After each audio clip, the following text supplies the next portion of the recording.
Welcome to K times news bulletin. ముందుగా headlines. Uppal X road దగ్గర మహిళలు ఎక్కొద్దని బస్సు ఆపని డ్రైవర్.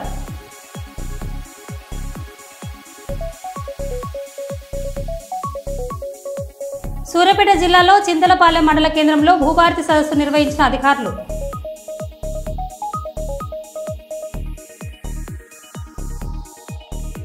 హన్మకొండ ప్రెస్ క్లబ్లో ఎల్ఎస్ఆర్ 2020 స్కీమ్లో అమలు పరుస్తున్న 20% రిబేట్ తేదీ పెంపు ప్రభుత్వాన్ని కోరడం కోసం మీడియా సమావేశం.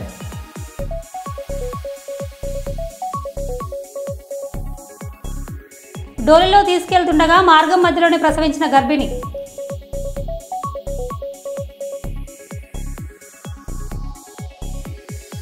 వరంగల్ జీడబ్ల్యూఎంసీ కార్యాలయం ఆవరణంలో శ్రీరామ్ ఫైనాన్స్ రికవరీ ఏజెంట్లు ఓ వ్యక్తిపై దురుసు ప్రవర్తనతో దాడి.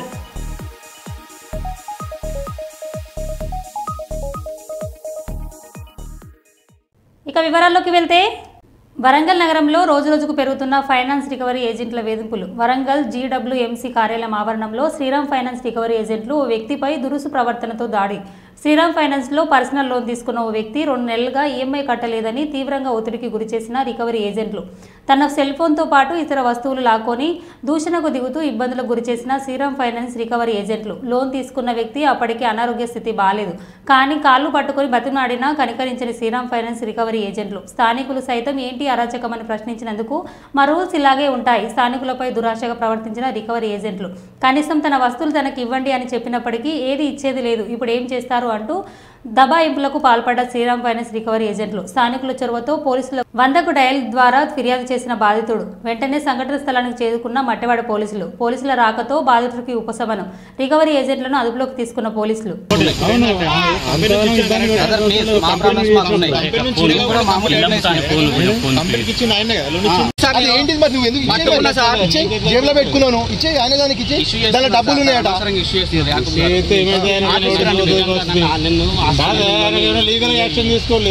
అది ఇవ్వవాను ఇస్తా సార్.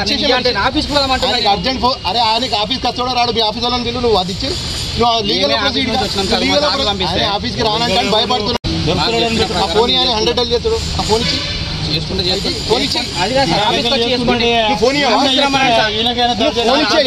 ఫోన్ ఎందుకు ఇస్తావు? దౌర్జన్యం కాదా ఇది? ఫోన్ ఎందుకు గుంజుకున్నావు? ఇచ్చేసి ఫోన్ గుంజుకున్నారా?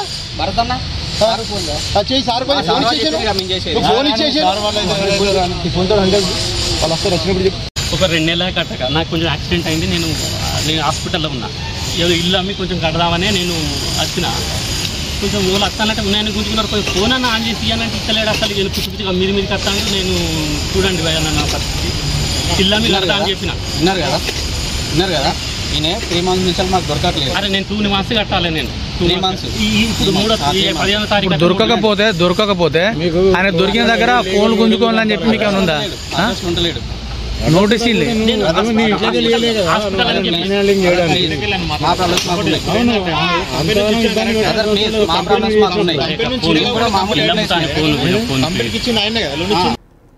జమ్మూ కాశ్మీర్లో జరిగిన పహల్గాం ఘటనను నిరసిస్తూ శ్రీ శివాజీ యువజన భక్త మండలి మిత్ర బృందం ఆధ్వర్యంలో కొవ్వొత్తుల ర్యాలీ.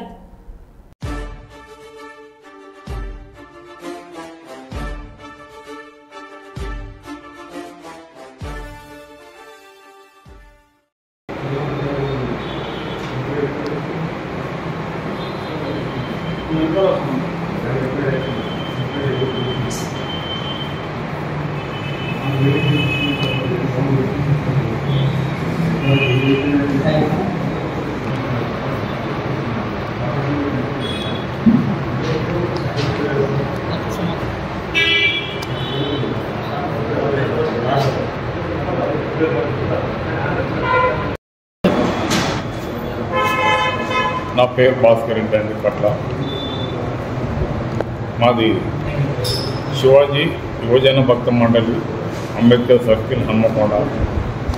సో గత 46 సంవత్సరాల నుంచి మా శివాజీ యువజన భక్త మండలి తరఫున గణేశుని నిమజ్జనాలు జరుపుతూ ఉన్నాము. ఈ శివాజీ అనే బ్యానర్ కూడా 1981లో తీవ్రవాదుల మరణానికి గురైనటువంటి సామార్ జగన్మోహన్ రెడ్డి గారు స్థాపించారు. సో ఆ రోజు నుంచి ఈ రోజు వరకు కూడా మేము 45 సంవత్సరాల నుంచి మా శివాజీ విజయన భక్త మండలి నుంచి గణపతి నవరాత్రోత్సవాలు జరుపుతూ ఉన్నాము. ఈ రోజున పెట్టినటువంటి ప్రెస్ మీట్ గల కారణం పహల్గాం జమ్మూ కాశ్మీర్ ఉగ్రదాడుల్లో మరణించిన వారికి శ్రద్ధాంజలి ఘటించాలని చెప్పేసి కొవ్వొత్తుల ర్యాలీ ఒకటి మేము పెడతా ఉన్నాము. అది కూడా ఆదివారం అంటే రేపు 4వ తారీఖు సాయంత్రం 6 గంటలకు అంబేద్కర్ సర్కిల్ నుంచి అమరవీరుల స్తూపం వరకు మేము ఈ ర్యాలీని నిర్వహిస్తున్నాము. ఈ ర్యాలీలో జాతి, కుల, మత, రాజకీయాలకు అతీతంగా నగర ప్రజలందరూ కూడా కలిసి రావాల్సిందిగా తెలుపుతున్నాము. హన్మకొండ ప్రెస్ క్లబ్లో ఎల్ఆర్ఎస్ 2020 స్కీమ్లో అమలు పరుస్తున్న 25% రిబేట్ తేదీ పెంపు ప్రభుత్వాన్ని కోరడం కోసం మీడియా సమావేశం.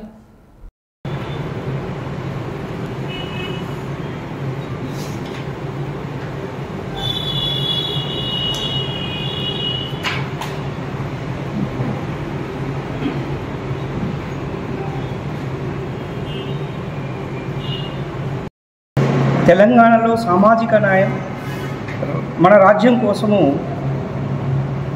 గత 1000 సంవత్సరాల నుంచి మనం చూసుకుంటూ వచ్చినట్లయితే ఏం జరిగింది అని అంటే యుగాలుగా తరతరాలుగా మన తెలంగాణ పీడిత ప్రజల యొక్క కన్నీటి సాగరంలో మునిగి తేలిందని మనకు తెలిసినా తెలియని ఆ తనంలో ఉంచింది ఈ సమాజం అని చెప్పడానికే ఈ జేఏసీ, బీసీ, ఎస్సీ, ఎస్టీ మరియు అగ్రకుల ప్రజాస్వామ్యవాదులతో కూడినటువంటి ఈ జేఏసీ గత నెల మార్చి 31వ తారీఖున హైదరాబాదులో మేధావులు, అన్ని యూనివర్సిటీల ప్రొఫెసర్సు మరి యువతతో కూడినటువంటి సమూహంతో ఆవిష్కరించబడింది. మరి తెలంగాణలో ఉన్నటువంటి ఉమ్మడి వరంగల్ అనేటువంటి ప్రాంతంలో కూడా ఎల్లుండి అనగా 4వ తారీఖు ఆదివారము మరి ఆవిర్భావ సన్నాహక సదస్సు, మహాసదస్సు జరగబోతుంది. సామాజిక కార్యకర్తలు సామాన్యులైన బాధలతో పీడితులైనటువంటి తన అనుభవాన్ని చెప్పుకోవడానికి రేపు 4వ తారీఖు రోజున అక్కడికి రావడం జరుగుతూ ఉంది. దాంట్లో భాగంగానే డాక్టర్ విశ్వనాథన్ మహారాజు కూడా వస్తున్నారని విశిష్టంగా చెప్పడం జరుగుతూ ఉంది. అందులో భాగంగానే అని చెప్తున్నాం మేము. దయచేసి దీన్ని గమనించాలి. అంతేకాకుండా మరి బాధలకు గురైనటువంటి ఈ సమూహానికి నాయకత్వం ఎవరు వహించబోతున్నారనేది కూడా ఈ సదస్సులో మనం తేల్చుకోవాల్సినటువంటి అవసరం ఉంది. బీసీఎస్సీల కోసం 10,000 కిలోమీటర్లు నడిచినటువంటి ప్రజాక్షేత్రంలో రాజ్యాధికారం కోసం నడిచినటువంటి మహనీయుడైనటువంటి మాకు కనిపించిన ఈ సమాజంలో కనిపించినటువంటి మరో కనిష్టం డాక్టర్ విశ్వనాథన్ గారిని చెప్పడానికి సంతోషిస్తూ ఉన్నాం. మరి వారి యొక్క అనుభవాన్ని కూడా మనం ఆ వేదికలో తీసుకోవాల్సిన అవసరం ఉంది.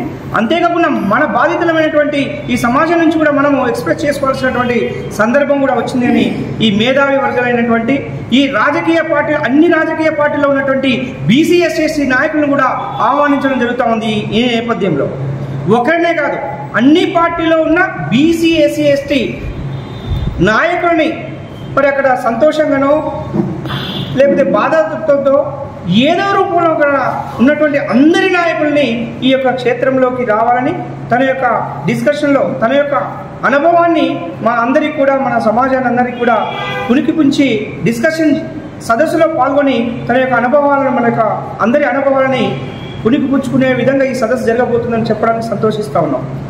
ఇక ఈ యొక్క నేపథ్యంలో ఉన్నటువంటి కొన్ని కీలక అంశాలు మరి రీజనల్ ఇన్ఛార్జ్ అయినటువంటి సుమన్ గారిని కంటిన్యూ చేయాల్సిందిగా మనవి.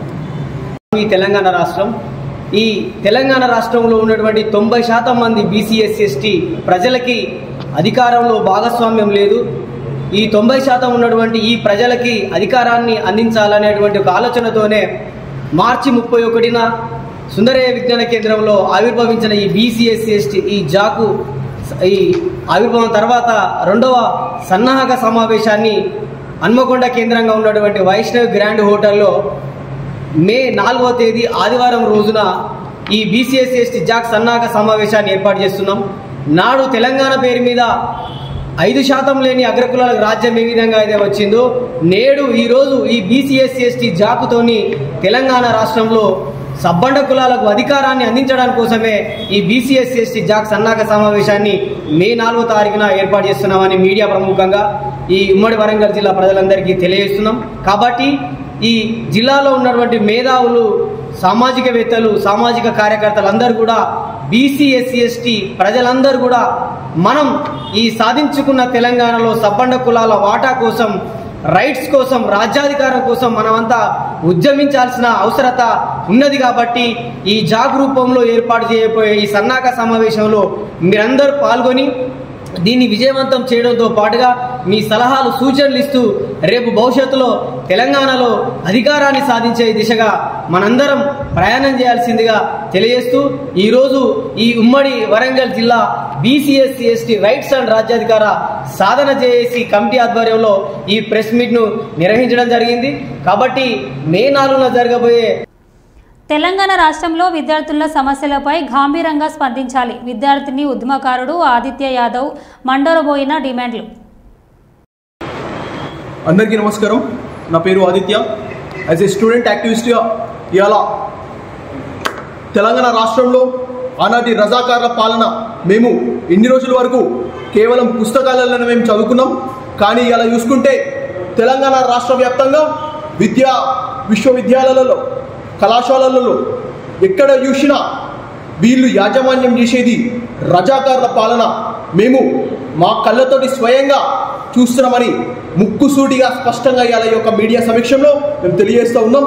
మరి అంతేకాకుండా నేను ప్రత్యేకంగా Telangana universities act 45A to 45F basis పైన ఈ సెక్షన్స్ ఆధారంగా చూసుకున్నట్టయితే కనుక మనం ఈ యొక్క ఆటోమేటిక్ డిటెన్షన్ రూల్ మరియు అటెండెన్స్ కానీ, డిటెన్షన్ రూల్ కానీ, క్రెడిట్ బేస్డ్ సిస్టమ్స్ కానీ మార్పులు చేర్పులు చేయవలసిందిగా మేము ప్రత్యేకంగా ఈ యొక్క తెలంగాణ రాష్ట్ర ముఖ్యమంత్రి వర్యులు అనుమూల్ కమిటీ అనేది ఏర్పరచుకొని మీరు ఆ ప్రయత్నం చేయవలసిందిగా ప్రత్యేకంగా మేము కోరుకుంటున్నాము. ప్రతి ఒక్కరు ఎంతగానో సఫర్ అవుతున్నారో మీకు అర్థం కావట్లేదండి. స్ట్రైకులు చేస్తేనేమో 50,000 ఫైన్లు వేస్తున్నారు. పిల్లలని సీసీ కెమెరాలలో క్యాప్చర్ చేసి మరి 50,000 ఫైన్లు కొన్ని విశ్వవిద్యాలయాలు, డీమ్డ్ యూనివర్సిటీస్ పేర్లు అవసరం లేదు చెప్పడం. నేను ఇప్పుడు సూటి చెప్తా ఉన్నాను, ఆ యొక్క విశ్వవిద్యాలయ యాజమాన్యానికి కానీ ఎవరికైనా కానీ అధ్యక్ష మార్కెట్లను, మెయిన్ గేట్లను మరి మేమేం చేయాలో చేస్తాం. మేము స్ట్రైకులు నిర్వహించుకోవాలనుకుంటే ఎప్పుడో చేసేది, కానీ స్ట్రైకులు చేస్తుంటే మాకు ఫైన్లు వేస్తున్నారు. మాకు ఒక్క సాగు మేము వస్తున్నాం. మాకు ఎవరు చెప్పుకోలేక, మేము బాధని మేము ఎవరు చెప్పుకోలేక, ఏం చేయలేక, we are helpless, hopeless at this situation. మేమేం చేయాలో అర్థం కాక ఇలా ఈ యొక్క వరంగల్ ప్రెస్ క్లబ్ లో మేము ఈ యొక్క ప్రెస్ మీట్ ని పెడుతున్నాము. ఇది తెలంగాణ రాష్ట్ర వ్యాప్తంగా అయితే సీరియస్ ఇష్యూ.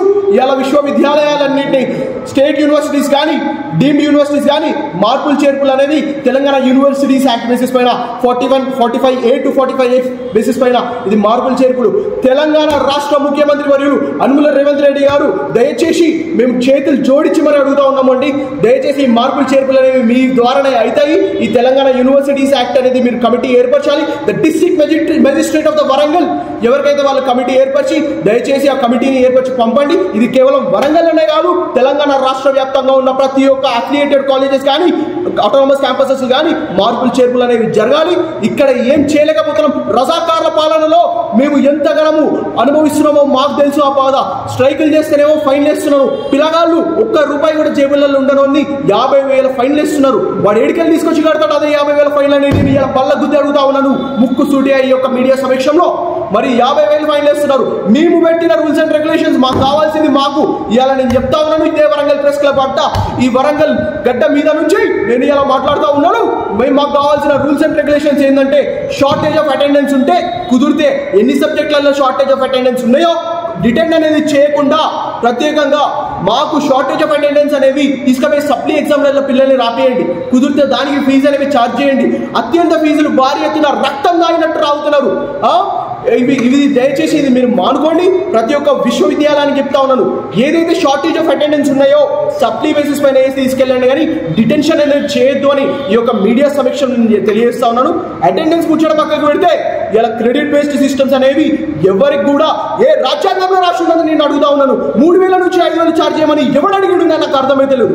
ఇలా 3,000 నుంచి 5,000 ఏ విశ్వవిద్యాలయం ఛార్జ్ చేస్తే మేము కట్టడం కాదు, ప్రతి ఒక్క విశ్వవిద్యాలయం పైన అటానమస్ క్యాంపస్ పైన అఫిలియేటెడ్ కాలేజెస్ బేసిస్ పైన ఫైన్లు నిర్వహించాలి, ఫైన్లు వేయాలి, కఠిన చర్యలు తీసుకోవాలి ఇలా తెలంగాణ ప్రభుత్వం అనేసి ప్రత్యేకంగా ఈ యొక్క బల బుద్ధి మరి నేను చెప్తా ఉన్నా. మరి అంతేకాదు, మరి నేను ఒకటే చెప్తా ఉన్నాను, ఈ అటెండెన్స్ బేసిస్ పైన కానీ క్రెడిట్ బేస్డ్ సిస్టమ్స్ పైన కానీ డిటెన్షన్ అనేది దయచేసి చేయకూడదు అని నేను మనస్ఫూర్తిగా కోరుకుంటున్నాను. తెలంగాణ రాష్ట్ర ప్రభుత్వం ఇలా అనుమల రేవంత్ రెడ్డి గారిని ప్రత్యేకంగా నేను ఒకటే కోరుకుంటా ఉన్నాను, కమిటీని ఏర్పరచండి, ఈ మార్పులు చేర్పులు చేయండి, కూర్చోబెట్టండి, ఒక ప్రోటోకాల్ ఆధారంగా ఒక మీటింగ్ అనేది కనెక్ట్ చేయండి. మాకు ఇష్టపూర్వకంగా మీరు రూల్స్ అండ్ రెగ్యులేషన్స్ పెట్టాలి, కానీ మీకు నచ్చినట్టు రూల్స్ అండ్ రెగ్యులేషన్స్ పెట్టద్దు అని మేము స్పష్టంగా తెలియజేస్తా ఉన్నాము. దయచేసి నేను ఒకటే చెప్తా ఉన్నాను, మార్పులు చేర్పులు అనేవి విశ్వవిద్యాలయాలలో చదువుకునే ప్రతి ఒక్క విద్యార్థికి తగ్గట్టు వాళ్ళకి నచ్చినవి మా కమిటీ ఏర్పరచండి, మేము మాట్లాడతాము. మాకు నచ్చిన రూల్స్ అండ్ రెగ్యులేషన్స్ పెట్టండి. డిటెన్షన్ అనేది ప్రత్యేకంగా తెలంగాణ రాష్ట్ర వ్యాప్తంగా క్యాన్సిల్ చేయాలనేసి ఈ యొక్క మీడియా సమీక్షలో ఇలా వరంగల్ ప్రెస్ క్లబ్ నుంచి నేను మాట్లాడుతూ ఉన్నాను. దయచేసి కమిటీని ఎంత తొందరగా వీలైతే అంత తొందరగా ఏర్పరిచి ఈ యొక్క మార్పులు చేర్పులు జరపాలనేసి నేను మనస్ఫూర్తిగా కోరుకుంటున్నాను అనుమల రేవంత్ రెడ్డి గారిని. Thank you so much. Bangladesh నుండి ముస్లింలు బీహార్లోకి వస్తే వాళ్ళ పిల్లలు తెలంగాణలోకి వచ్చి మదర్సాలోని చదువుతున్నారు అని బీజేపీ ఎంపీ రఘునాథ్ రావు అన్నారు. జిన్నారం మదర్సాలో ఏం జరిగింది అనేటువంటి విషయంలో ఒక నలుగురం గత వారం రోజులుగా అక్కడ ఏం జరుగుతుంది అనేటువంటి విషయంలో విచారణ జరిపినప్పుడు మొత్తం తెలంగాణ కాదు దేశం మొత్తం ఆశ్చర్యపోల్సినటువంటి విషయాలు ఉన్నాయి. అక్కడ ఆ మదర్సాలో 70 మంది విద్యార్థులు చదువుకుంటున్నారు. జిన్నారం దగ్గర ఘర్షణ కారణమైనటువంటి మదర్సాలో 70 మంది విద్యార్థులు చదువుకుంటున్నారు. ఎక్కడోళ్ళు? జిన్నారం వాళ్ళు, బొల్లారం వాళ్ళు, పటాన్చేరు వాళ్ళు, రామచంద్రపురం వాళ్ళు, సిద్దిపేట వాళ్ళు, ఇంకెవరో పక్కోళ్ళేమో అనుకున్నా నేను. మొత్తం విచారణ చేసి చూస్తే తేలింది ఏంటంటే ఆ 70 మందిలో 65 మంది 70లో 65 మంది పిల్లలు మీది ఏ ఊరు అని అడిగినప్పుడు వాళ్ళ నుంచి వచ్చిన సమాధానం కిషన్ గంజ్ బీహార్ అని చెప్తున్నారు. వాళ్ళు దయించి సభ్య సమాజం హిందువులు మొత్తం ఆలోచించాలి. ఎక్కడి నుంచి వచ్చిరట? కిషన్ గంజ్ అనే జిల్లా నుంచి బీహార్ నుంచి వచ్చినాము అని చెప్తున్నారు. మీ తల్లిదండ్రులు ఎక్కడున్నారు అని అడిగినాం. నెక్స్ట్ ప్రశ్న, మా తల్లిదండ్రులు అంతా బీహార్లోనే ఉన్నారు సార్ అని చెప్పారు వాళ్ళు. సో తల్లిదండ్రులు బీహార్లో ఉన్నారు, వాళ్ళు పుట్టింది బీహార్లో, వచ్చింది ఎక్కడికి? జిన్నారంకి వచ్చారు.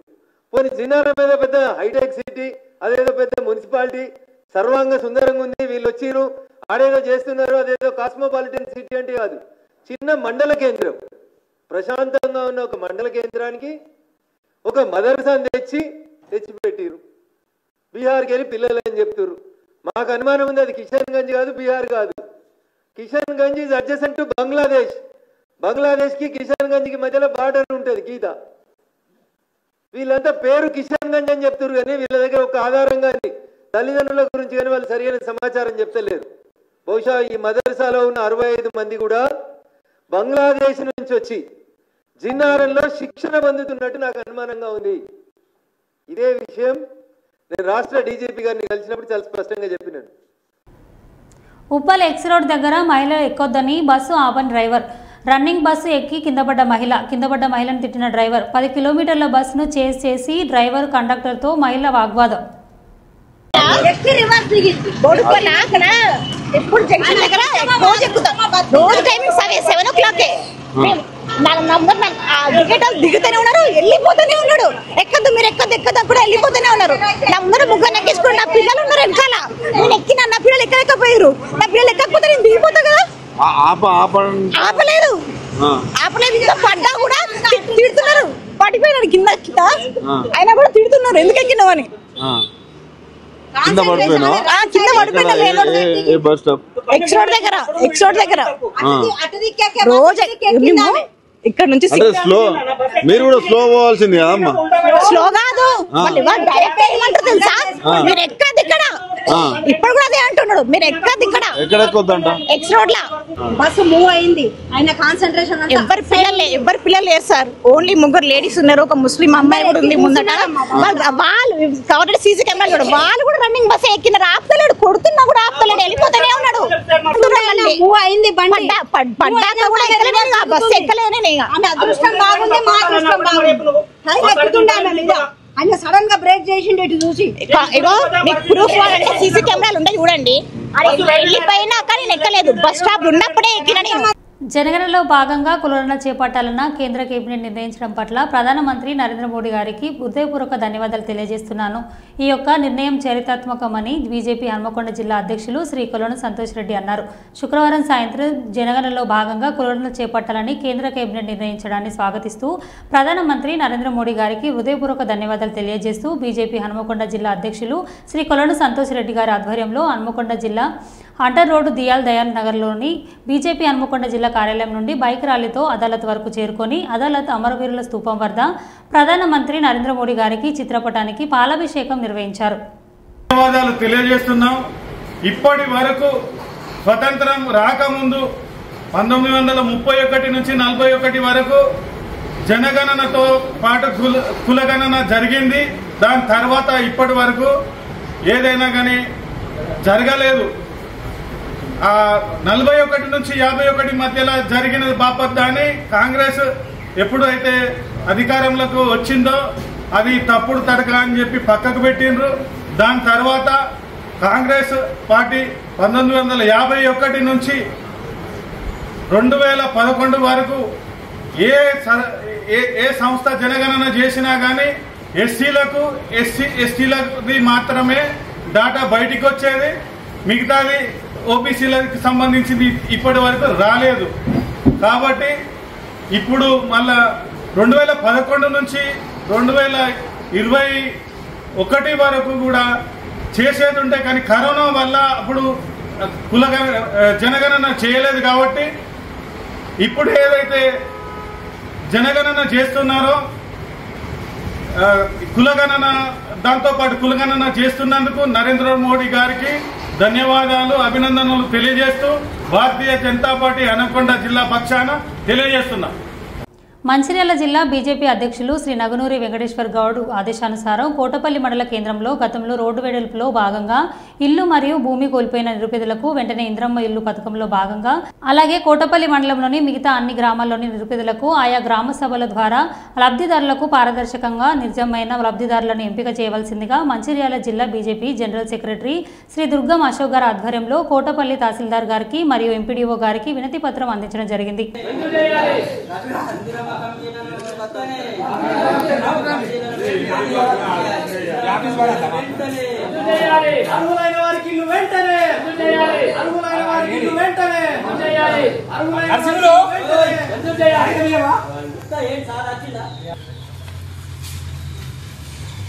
కోటపల్లి మండలంలో గత ప్రభుత్వం హయాంలో ఈ కోటపల్లి మండల హెడ్ క్వార్టర్కి సంబంధించిన రోడ్డు వెడల్పులో కొందరు ఇండ్లు పోయినాయి, కొందరు భూమి పోయినాయి.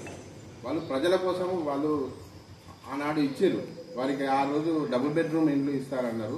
మరి ఆ గత ప్రభుత్వం వాళ్ళని విస్మరించింది. మరి ఈ ప్రభుత్వం అయినా కానీ ఇప్పుడు ఇందిరమ్మ ఇల్లు కేటాయిస్తారా, మరి వారికి భూమి ఎక్కడైనా చూపిస్తారా, మరి ఇల్లు కట్టిస్తారా అనేది ఖచ్చితంగా మరి వాళ్ళ ప్రజల కోసం ఇచ్చారు. వాళ్ళ సొంత పట్టా భూములు ఇచ్చారు కాబట్టి వారికి ఒకటి ఇంకోటి ఇందిరమ్మ ఇల్లు ఇప్పుడే రాష్ట్రంలో మారిపోతుంది. సూసైడ్ చేసుకున్నారు.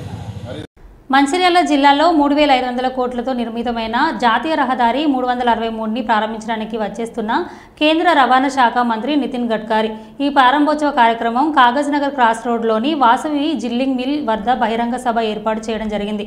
కావున ఈ ప్రారంభోత్సవ కార్యక్రమాన్ని మరియు బహిరంగ సభని విజయవంతం చేయవలసిందిగా మంచిర్యాల జిల్లా నాయకులకు కార్యకర్తలందరినీ కోరుతున్నాను అని నగునూరి వెంకటేష్ గౌడ్ బీజేపీ మంచిర్యాల జిల్లా అధ్యక్షులు అన్నారు. ఈ నిర్మితమైనటువంటి రోడ్డును ఇదివరకే కొంతమంది మేమే నిర్మించినామని చెప్పి డ్రోన్లతోటి వీడియోలు తీసి టీఆర్ఎస్ నాయకులు కేసీఆర్ చేసిండు, బల్కసుమన్ చేసిండని ప్రచారం చేసిండు. ఇది తప్పుడు అనేటువంటి నిర్ణయం, తప్పుడు విధానం అని చెప్పి చెప్పడానికి కేంద్ర జాతీయ రహదారుల మా మంత్రివర్యులు నితిన్ గడ్కరీ గారు ఈ నెల 5వ తేదీన ఈ రోడ్డును జాతికి అంకితం చేయడానికి రాబోతా ఉన్నారు. వారితోటి కేంద్ర ఉక్కు గనుల శాఖ మంత్రి అయినటువంటి కిషన్ రెడ్డి గారు, అదేవిధంగా కేంద్ర హోంశాఖ సహాయ మంత్రి అయినటువంటి గౌరవనీయులు బండి సంజయ్ గారు, అదేవిధంగా ఎంపీ కోడెం నగేష్ గారు, అదేవిధంగా ఎమ్మెల్యే పాల్వాయి హరీష్ బాబు గారు మరియు ఎంతో మంది జాతీయ నాయకులు, రాష్ట్ర నాయకులు హాజరై శ్రీరామ్ మరి ఆసిఫాబాద్ క్రాస్ రోడ్ దగ్గర ఈ యొక్క రహదారిని ఈ జాతికి అంకితం చేయబోతా ఉన్నారు. ఈ సందర్భంగా భారతీయ జనతా పార్టీ కార్యకర్తలు ప్రతి ఒక్కరూ బూత్ స్థాయి కార్యకర్త నుండి రాష్ట్ర స్థాయి కార్యకర్త వరకు ఈ యొక్క కార్యక్రమం లోపల పాల్గొని విజయవంతం చేసి తప్పుడు ప్రచారాలను తిప్పికొట్టాలని చెప్పి కోరుతా ఉన్నాను. భారత్ మాతాకి జై. మరో బులెటిన్లో మళ్ళీ కలుద్దాం. Stay tune.